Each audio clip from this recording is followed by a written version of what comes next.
This program is designed to provide general information with regards to the subject matters covered. This information is given with the understanding that neither the hosts, guests, sponsors, or station are engaged in rendering any specific and personal, medical, financial, legal, counseling, professional service, or any advice. You should seek the services of competent professionals before applying or trying any suggested ideas.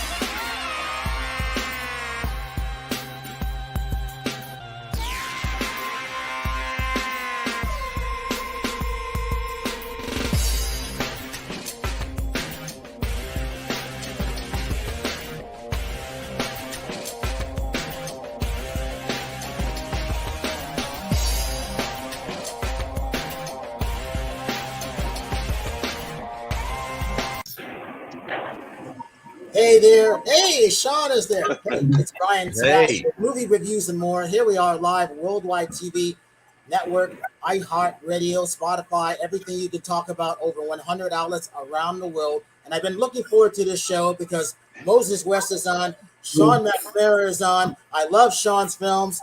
I can't ever say too much about this guy, and he doesn't remember meeting me, but we've had chats on all of his previous films in the past. So we got Howard Wiggins in Nashville, Tennessee. We got Terry Marie in Redondo Beach, California.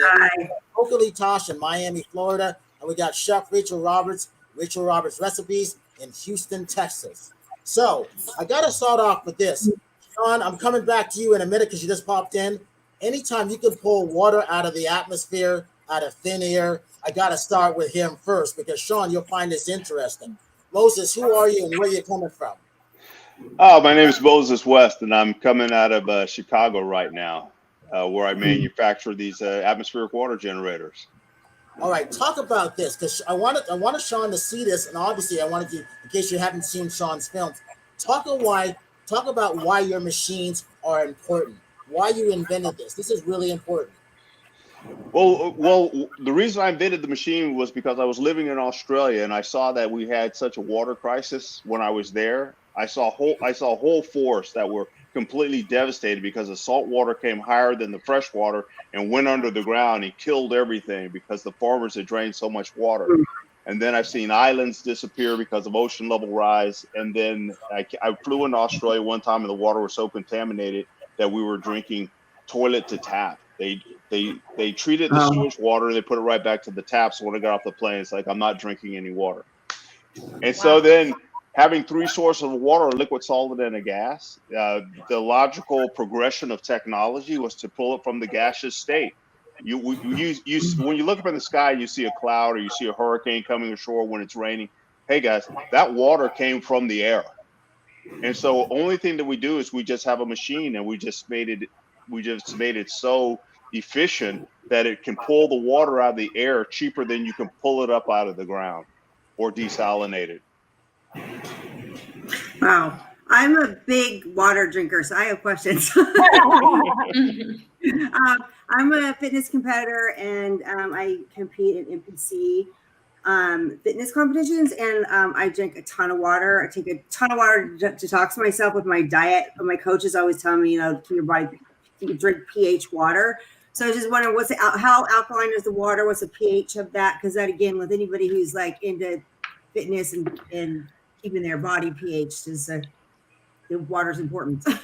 You're gonna like this. You can tailor the pH. Oh, awesome. Okay. So you can dial it up or you can dial it down.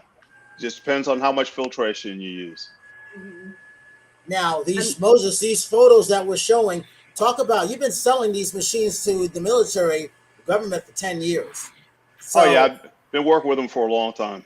I've only known about these machines for 2 years, but I've known about people could do this for the last 5 years. Talk about why this is important for the average person, because you want to sell these to the average person, and then talk about Flint, Michigan, and then Sean, we're going to you. All right, so the machine that you see right there, you remember Hurricane Maria? Mm-hmm. Yep. Well, that machine right there is in Puerto Rico, and that's right at a hospital on an island called Vieques. And that machine there supplied 5,000 families with drinking water. So if you take 5,000 families and each family has 3 children, that machine that you just saw does all of that. And so I started a foundation. I started the Moses West Foundation so that I could have everybody collectively donate to get this technology there.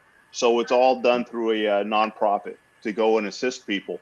And now that we have all of these things happening, we have water running out on the West Coast, we have water contamination issues. It's imperative that we start using this most abundant source of water we have is the atmosphere. Yeah, we need these in Houston. This is like flood season here in Houston, where it's coming on right now, the hurricane season. We need some of that here. Exactly, because everybody thinks when it rains, it's great. It's going to rain, but when it floods, it actually contaminates your water. No, it's bad. Yeah, that water the water I've flooded 3 times. I'm a single mom with kids, and I got to tell you, that when the water comes in here, that's not good water. That's, there's fish in here. It's gross. Yeah, that's dirty. And having clean water, the whole city needs it. We've been doing this long enough now that I got to tell you this. What happened? Carlos Santana gave me a call. And he's actually supporting the technology now and trying to get it implemented in Las Vegas. Wow. I was sitting and I was listening. I was watching the text messages go back and forth. I couldn't do anything. And we were talking the other day. I said, I just had to tell you, I just couldn't answer. I just didn't know what to do. Wow. Question for you, Moses. Have you ever had like someone ask, like, you have these big machines to be able to create this water, but has anyone asked you if you would ever, or maybe you do have, like, portable ones that people might want to just get for themselves if there's any time that they don't have like clean water, that they can like do it themselves? People ask me that question all the time, and what I tell folks is like, we all have a house, we have a neighbor, and then when a water crisis hits, if you have water, everybody's going to want your water. So there's a space where in the market where there's companies that build these small machines to go in your house. That's how I got started. My whole mission was to be able to supply an entire neighborhood, an entire community, an entire city with water. And that's my niche. Everybody else can make the small machines. I'm making the industrial. You're going for the big or go home. So how much area does it cover? Machine, how much area does it pull rain? The pictures that Brian, the picture that you just put up, the green machine, the smaller one, that fits in the bed of a pickup truck. And then the big machine that you saw in Puerto Rico, that machine right there, and it's got those little wheels on it because you can push it around. It's not even 5 feet tall. So the water comes out of the machine, not the sky?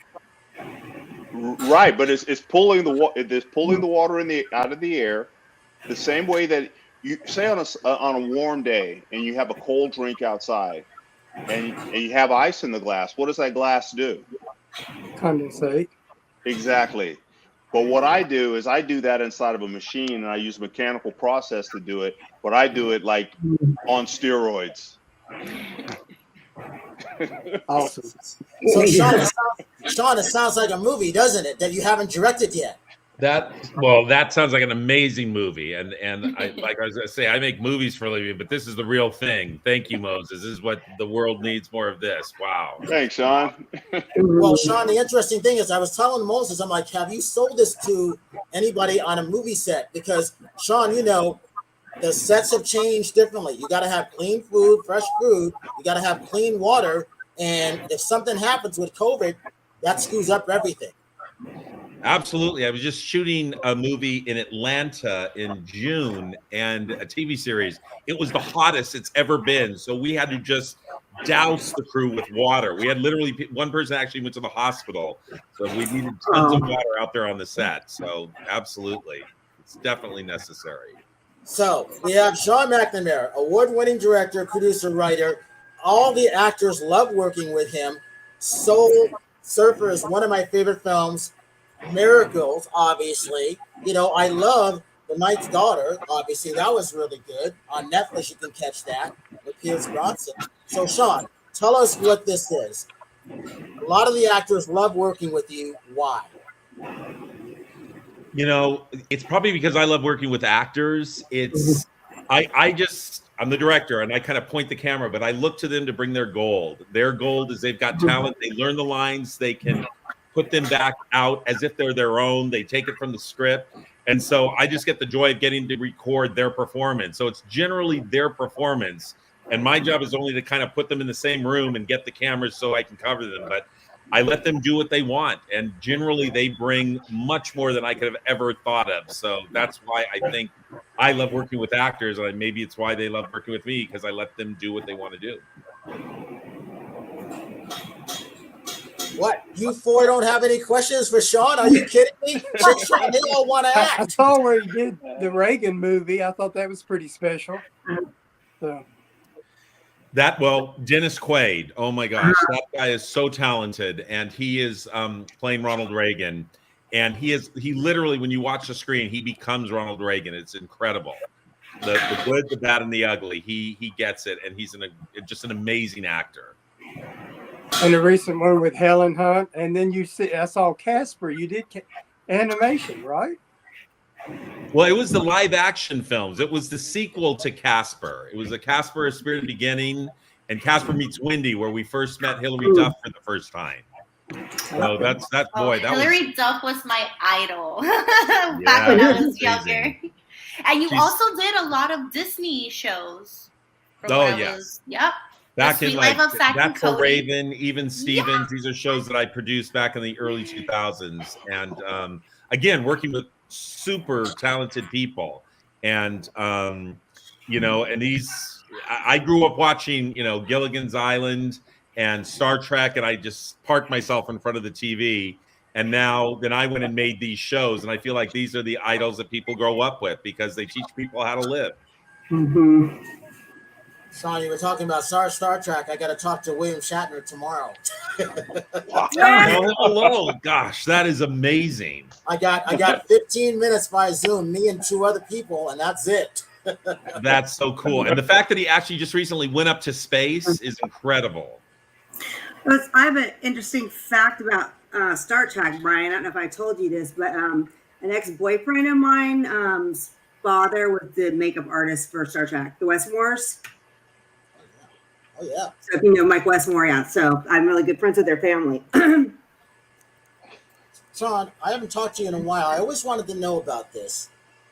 What made you want to do Soul Surfer, which turned out to be one of your most famous films? You've got a bunch of them, but that's the one that a lot of people really gravitate to because based on that true story, Well, I grew up on films like Rocky. And it's just not that I wanted to be a boxer, but it's like, you get an idea, you want to do something and you don't give up. So I read her book, a 13-year-old girl who loses her arm, and you'd think most people would never want to go back in the ocean.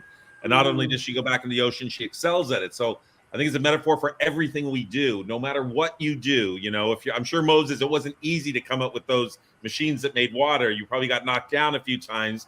But then once you keep pushing and you make it, the success that you can have by doing it. So the types of movies, including Soul Surfer, is to do movies where you face adversity and the waves are like knocking you over, and yet you fight back and you follow your dreams. So that's, I think, what hit me the most when I read it. And then I just, I surfed as a little boy, and it's just one of the coolest things in the world. So I just wanted to make it. And it was a great story. And I could not believe that she went through this ordeal and her family went through this ordeal. And so that's why I made it. And it was one of the best movies I ever had the chance to work on. And it was like I said, I think it's had an impression on a lot of people.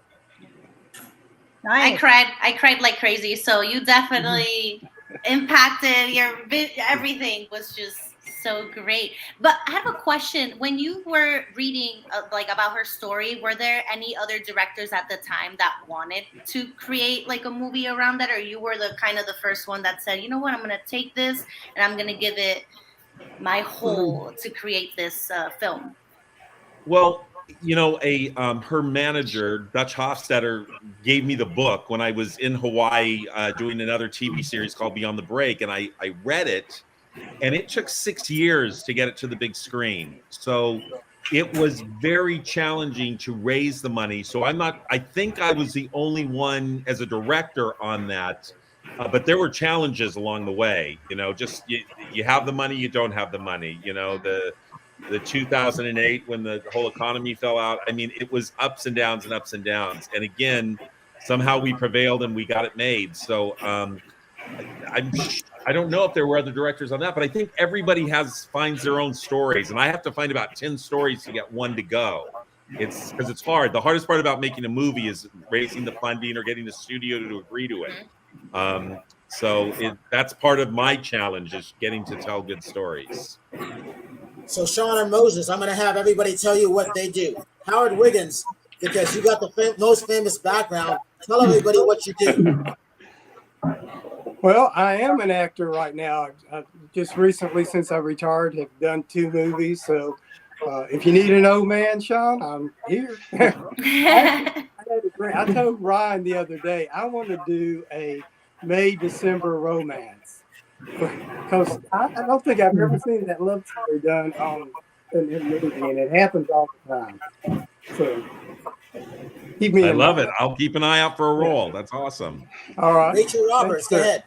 Okay, so Sean, yeah, you keep me in mind too. I do. Yeah, you want to be my main man? Yeah. I'm always open for roles. I every morning I have a little show. It's Coffee Talk, and so I come on and I talk to the world and I drink good coffee. And yeah, my birthday just passed, and so yeah, the other thing I do is I cook. So I I want to eat clean but drink a little dirty. I always make something every single week. I've been co-host with Brian since December, right, Brian? Right? Yeah. Anyway, this week we made chicken and chicken wings, and I had a guy. Oh my God, we had so much fun on my birthday. We went out, and there was another chef that I'm friends with in Houston, and his name is Marcus Smart, and he brought me this delicious cumin and cilantro pesto, and so I marinated the chicken with the cumin cilantro pesto with a little paprika and salt. Delicious. And then I made this like amazing little sauce. And today's drink, because you got to drink a little dirty, is a little Topo Chico with bourbon and a little splash of lime. And yeah, so we've been having a really good time for birthday celebrations. Terry, it's been your birthday too, right? Happy Yes, birthday. it was my birthday. Yeah. All right, awesome. Terry, tell them what you do. Go ahead. Oh, okay, what don't I do? I'm an entertainment host. I've been with Brian for, I don't know how many years now, 7 years, Brian, has it been that? Yep. So my favorite thing to do is actually to do red carpet interviews and to interview people. I absolutely love it. And then I'm a fitness competitor. I've won several. I placed first in NPC a couple of times. I was Fitness Universe LA. I won Muscle Beach, so I do bikini fitness. I'm also older, so I'm probably going to start coaching women on fitness and healthy lifestyles again. I kind of want to get back into that. As far as my acting, I mean, I've been acting off and on since I was a kid on SAG. I've done a couple commercials. Let me see. Last movie I did, I was in a horror movie, and I got to walk over a bunch of dead bodies and scream. And I'm going to be in another music video. I think I told Brian this, with Wicked Kid Star. We're filming that in like 2 weeks, where I get to dance with a rock band. So, and then I also, right now, I'm creating my own NFT collection. So, and then if you want to find out all my projects are on terrymarie.com. So there you go. Very cool. Gosh, go ahead. Yeah, hi. So I'm Latin pop urban singer, lives in Miami. I live in Miami.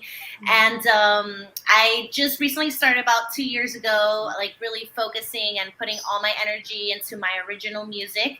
And we are in that journey. I just came back from performing in Times Square about 2 weeks ago. And it was like my first big performance. It was for a TV show called Wonderama, and it was fantastic. It was great to just be on stage, like with cameras like going around. I was like, oh my God, is this what it is to be like a rock star? Because it was honestly such a great experience. And currently I just started doing a new track last week, and I'm just so pumped because like every song that I write, like I feel like my writing has gotten creatively better, and that's always the goal for me, that every song that I make is better than the last one that I released. So I'm pretty excited about that. And then everyone around here knows that I've been invited to go to during the Latin Grammys Music Week to be on a showcase.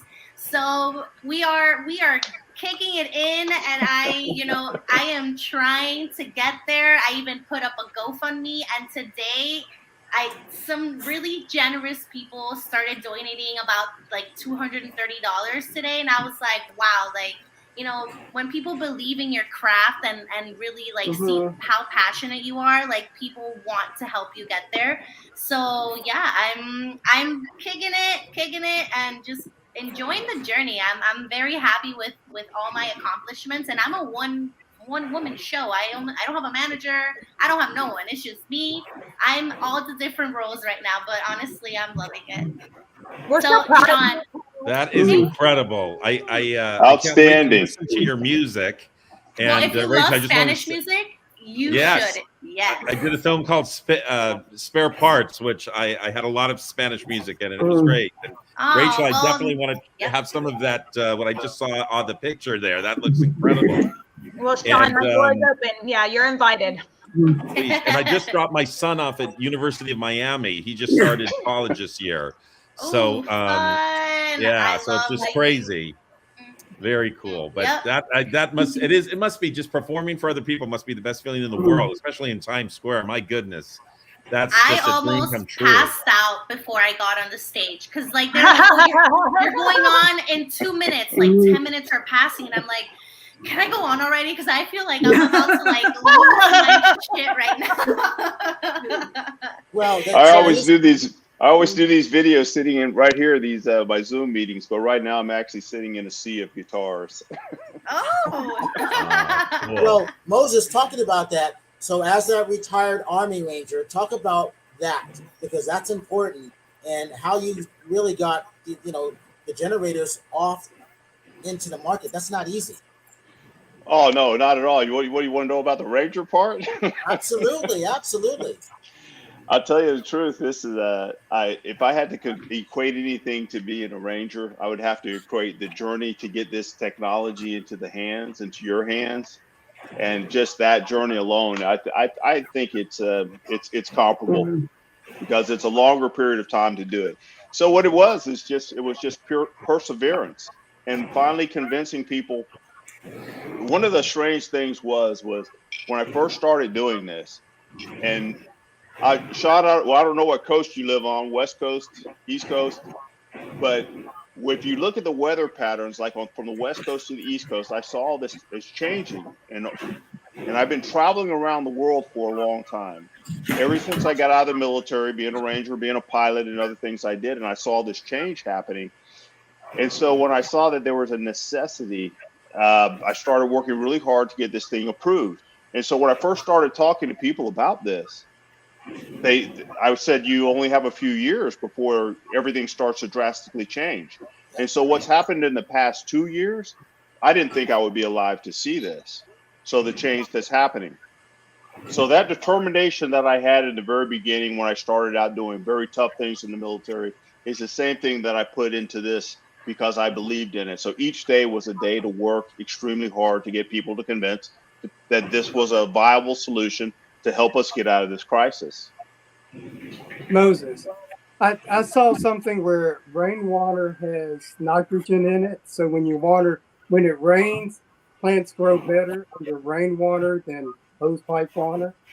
So that's right, agricultural also. Oh, most definitely. But when it's like when you make a fine spirit or a fine bourbon, or you make moonshine or any kind of a drink, you always want to tailor it. So you got to start with a good foundation. There you go. Right there. So basically what this water is, this is absolutely pure H2O. When we go, say if we all went outside and we're all breathing, we're breathing in air and there's moisture in that air, and it's good for us. So basically what this machine does is that air that we're going outside and breathing, we're just taking the purest form of it with no chemicals, nothing added to it, and we're producing it. And today we know how to do it in the millions of gallons a day. Wow. So Moses, on going back to that, talk about going to Flint, Michigan. Talk about that. Flint, that, you know, I kept the press out of everything. We got the donations together and we took a large machine to Flint, Michigan. We took it to the 4th Ward. It was the corner of Saginaw Street and Marengo. It was right in the middle of one of the most dangerous neighborhoods there. We set the machine up. We got the neighborhood to interact with us in the machine, learn how to operate the machine, so they took ownership so we could sit back and watch everything.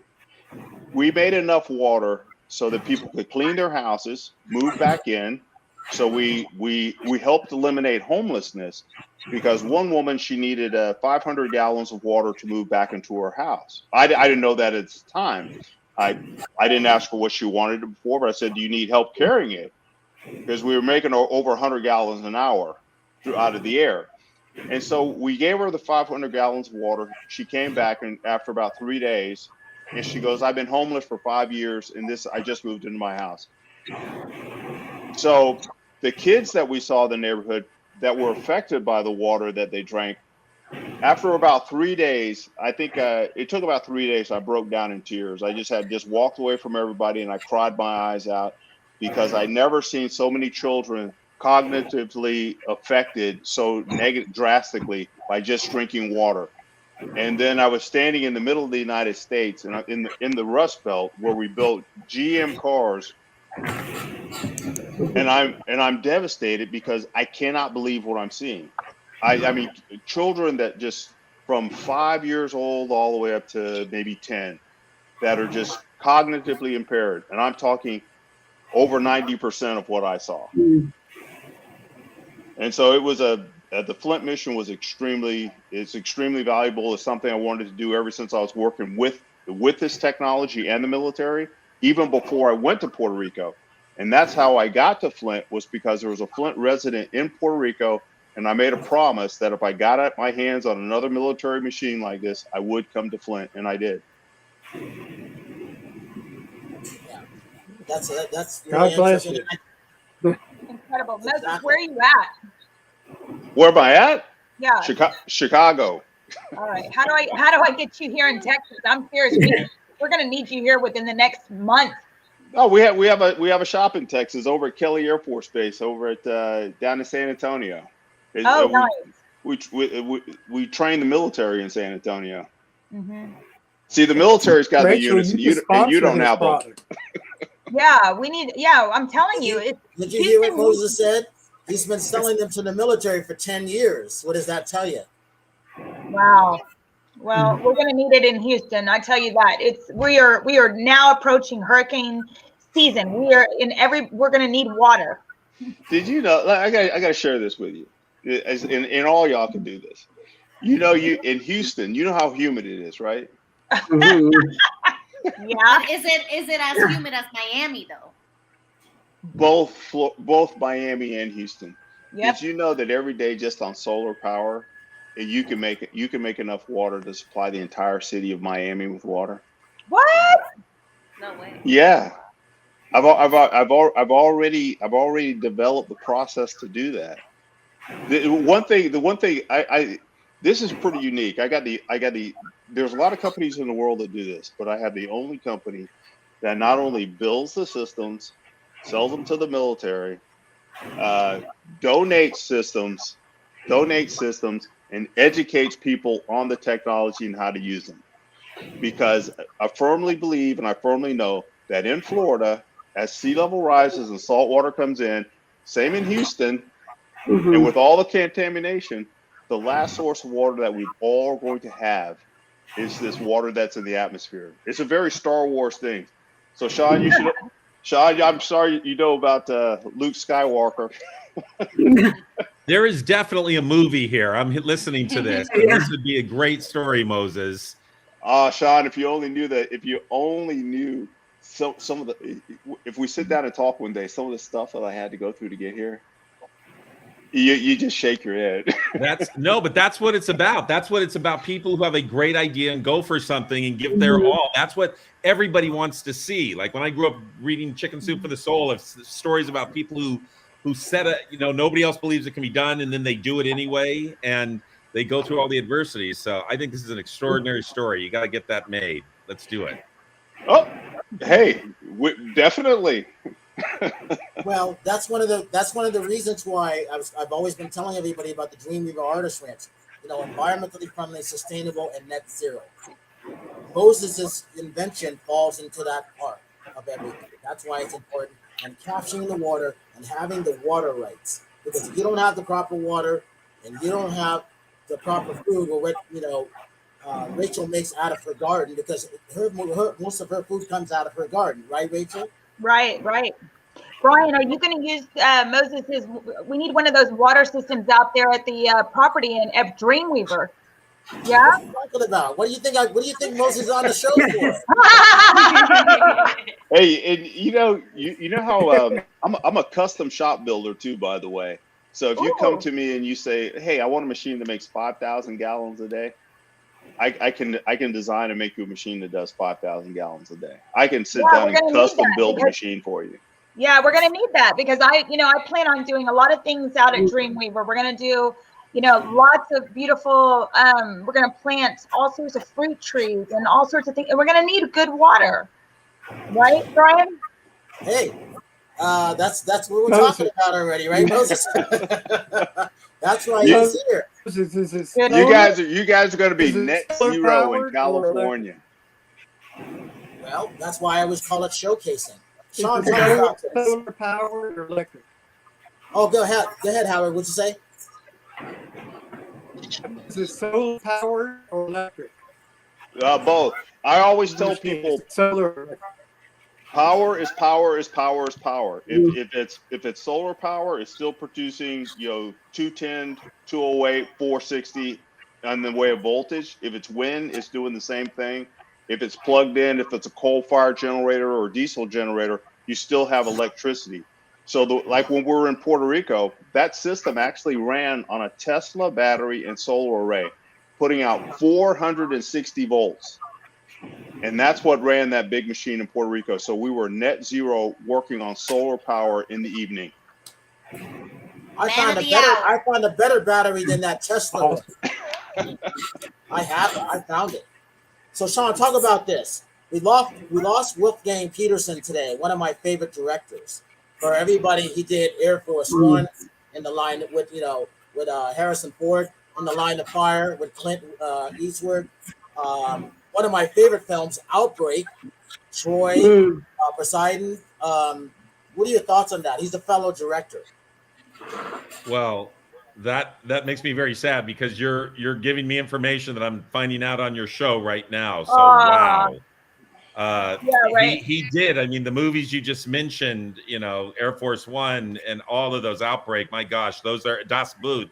One of my favorite films, Das Boot. Wow. Yeah. It's he made films that just people love to go see. We all like to go and escape and have a great experience at the movies. So he was one of the best, man. Godspeed for that guy. Wow, that's a loss.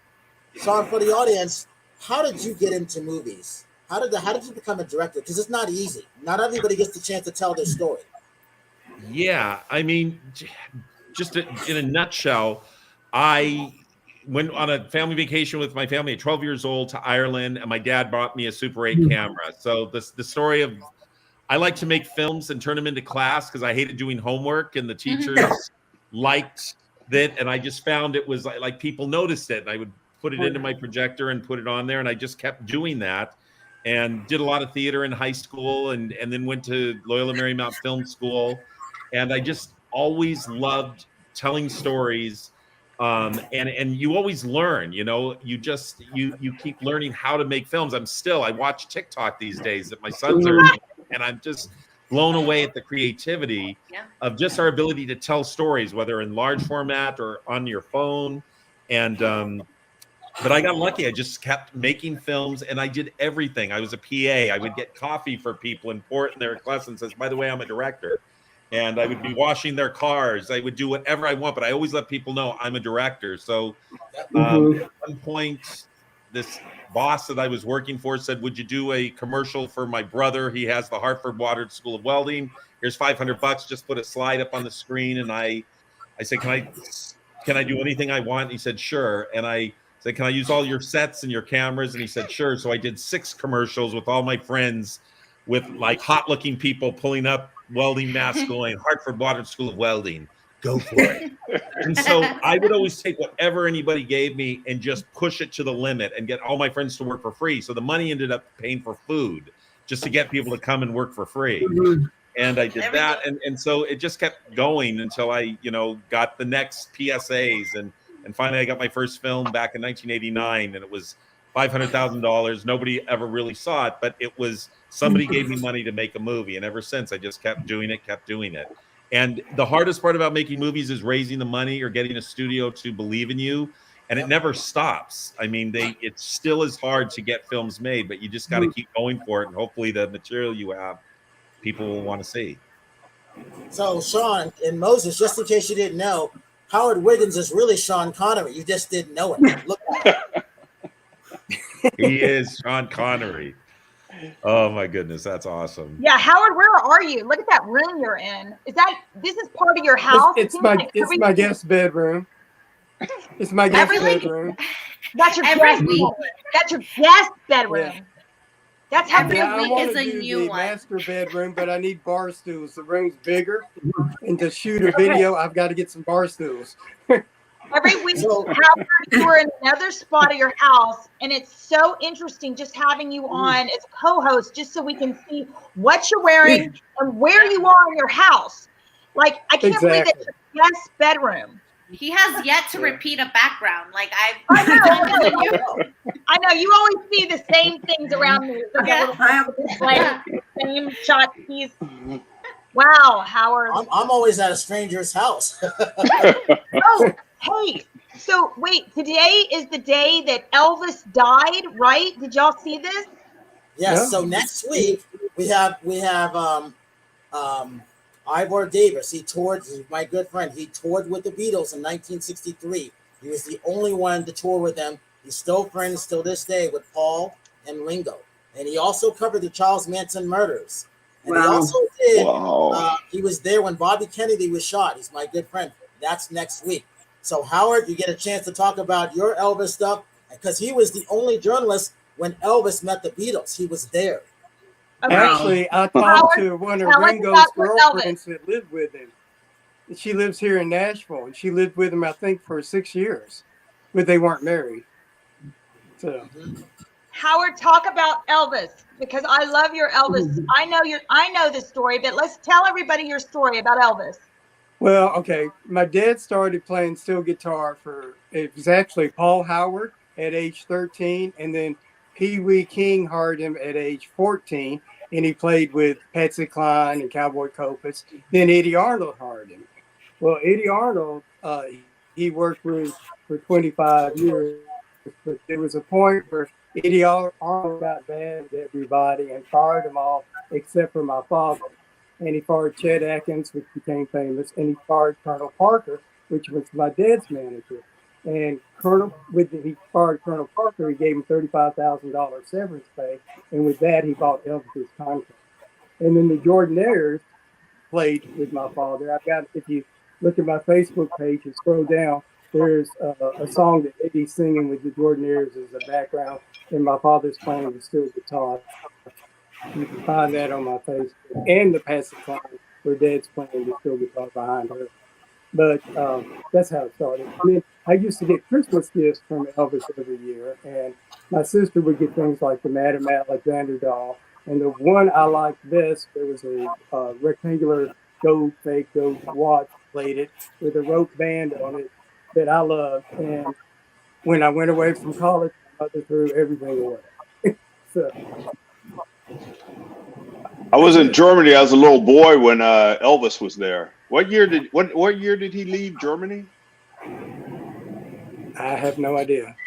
It was early '60s. I was there. Wow. Well, today is the anniversary of the day he died.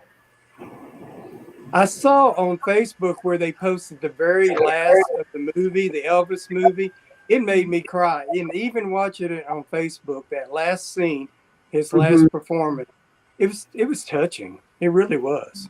So, Hey, Sean, we got a little bit of time left. Tell me this.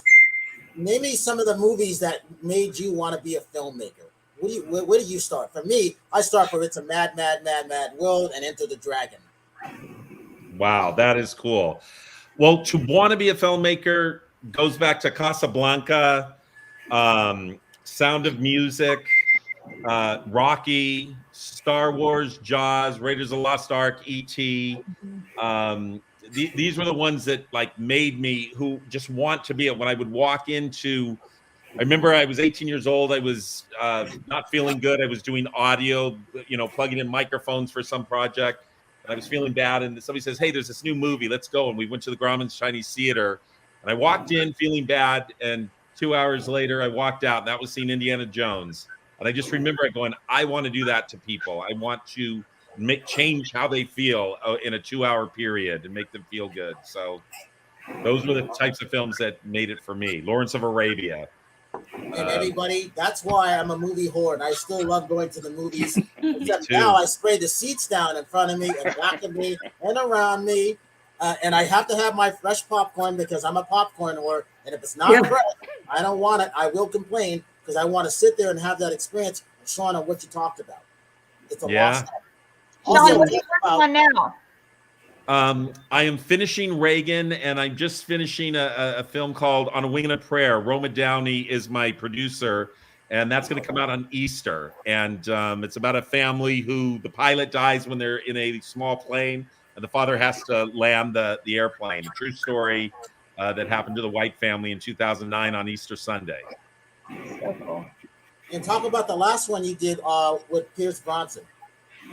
Oh, The King's Daughter. Oh, my goodness. That was great. It was, and in fact, it's William Hurt's last movie that just came out, but it's about King Louis in France, and there are mermaids at Versailles. And it's the story of Pierce and his daughter, and she's kept a secret. And so it's a fun movie that takes place, and I got to shoot it in Paris and at Versailles, so it's an incredible film to see. That's a beautiful place to go. And anybody's never been there. Go ahead, Howard. I just said I wish I'd been in that movie. That sounded like a one to be. Yes, that was fantastic. In Paris, I look great in costumes. That's cool. Howard, no, Howard looks good in everything. Let me tell Howard, you. you look good in everything. Come on now. Hey, Sean, give your social media links for everybody. McNamara 6262 is Instagram, and Facebook is just Sean McNamara. Moses, what's a piece of advice that you would give to people who are out there, and give us some of your favorite films and your social media links? Social media links is the Moses West Foundation, AWG Contracting LLC. One of my favorite sayings is there's no such thing as a problem, only opportunities. Oh, I like that. Only opportunities to succeed. And there you go. Favorite movie? Favorite movie. You just mentioned Das Boot. That's a good one there. I think Raiders of the Lost Ark.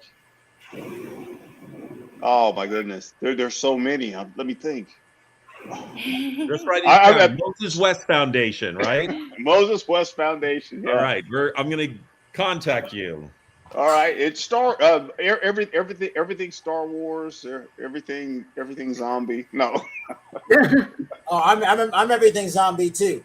All right, Terry, go for it. You get a chance to talk about your NFTs and your designs. Oh, I did talk about it a little bit earlier. Okay, never mind. Okay. Well, I mean, I'm still working on them. We're going to enhance them to make them more 3D looking. I mean, I can talk. I mean, I've launched some of them, but we're revamping them. But the whole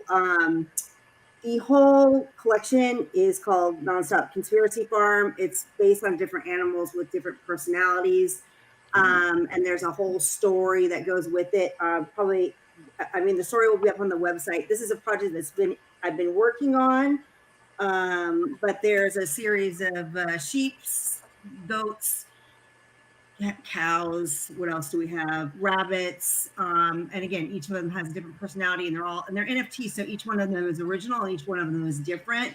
But me and my partner Carl, we're going to tweak them a little bit more and make them even a little bit more crazier. And social media links. My social media links are Nonstop Terry Marie on all platforms. My website is terrymarieofficial.com. And Open Seas, the websites are going to be on Nonstop Conspiracy Farm. That's where you can purchase the NFTs. Vocally Tosh. Yes, that's me, present. So my social media, it's at Vocally Tosh on all social media platforms. If you want to listen to my music, and I'm on all streaming platforms, you search me as Natasha Rumbos. And if you're the first to hear my songs, I recommend Suéltate, which is my latest release. It's a Brazilian funk song about woman empowerment. It's very fun, and it has a cool music video too, so that I kind of assistant directed, which was actually really cool to kind of be behind the scenes also, and kind of see what I could do, which came out really good. So check it out. I'm here dancing with professional dancers, so it was a lot to do. And I had a really fun question that I wanted to ask everybody before they leave today. So if you had a song that would play every time you walked in the room, what would it be? Ain't Talking About Love, Van Halen. Who's next? Sean. He's the greatest dancer. Good one. He's the greatest dancer. Everything is awesome. Oh. I love it. Green Onions by Booker T and the MGs. Good song. Terry.